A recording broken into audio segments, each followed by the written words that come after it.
अगदी आपण बघतोय चिखलीमध्ये राहुल बोंद्रे काँग्रेसकडून श्वेता महालेंचा गड काबीज करू शकतात असं दिसतंय। राहुल बोंद्रे संभाव्य आमदार आहेत, तर श्वेता महाले भाजपकडून निवडणूक लढत असताना त्यांना इथं मात्र पराभूत व्हावं लागू शकतं। कारण राहुल बोंद्रे काँग्रेसकडून निवडणूक लढवत असताना चिखलीमध्ये मोठं आव्हान त्यांनी श्वेता महालेंच्या पुढे उभं केलं होतं। विद्यमान आमदार श्वेता महालेंना इथं पराभूत व्हावं लागू शकतं आणि राहुल बोंद्रे हे पुन्हा एकदा संभाव्य आमदार म्हणून इथं निवडून येऊ शकतात असं दिसतंय। चित्र आपण बघतोय समोर आहे चिखली मतदारसंघाचं। राहुल बोंद्रे यांना चिखलीकरांनी पसंती दिलेली आहे, तर श्वेता महाले यांना घरी पाठवलंय असं देखील या ठिकाणी पाहायला मिळतंय। अर्थातच हे संभाव्य आमदार आहेत, 23 तारखेला निकाल येणार आहे, परंतु त्याआधी हा सर्वे महत्त्वाचा होता। सत्ता महाराष्ट्रामध्ये कोणाची येईल, तुमचा आमदार कोण, हे साम टीव्हीच्या माध्यमातून आम्ही आपल्याला दाखवतोय। संभाव्य आमदार म्हणून राहुल बोंद्रे यांच्या नावावर चिखलीकरांनी आता पसंती दिली असल्याचं या ठिकाणी दिसतंय। आपण पाहतोय काँग्रेस पुन्हा बालेकिल्ला आपल्याकडे घेतोय। राहुल बोंद्रे नेमकं संभाव्य आमदार असण्याची काय कारण आहेत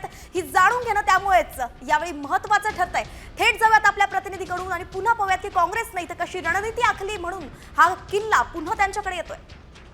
जिल्हा बुलढाणा चिखली मतदारसंघातील 25 उमेदवार यावेळेस उभे राहिलेले। यामध्ये भारतीय राष्ट्रीय काँग्रेसचे राहुल देवनाथ बोंद्रे आणि भाजपाचे श्वेताताई महाले यांच्यामध्ये सरळ लढत होत असून मतदारांचा कौल बघता यावेळी प्रथमच हाडमध्ये सकाळपासून 12 वाजेपर्यंत 30% मतदान झालेलं आहे। मतदाराचा कौल बघता सर्वसामान्यांची चर्चा बघता भारतीय राष्ट्रीय काँग्रेसचे राहुल देवनाथ बोंद्रे यांच्याकडे हा कल दिसून येत आहे।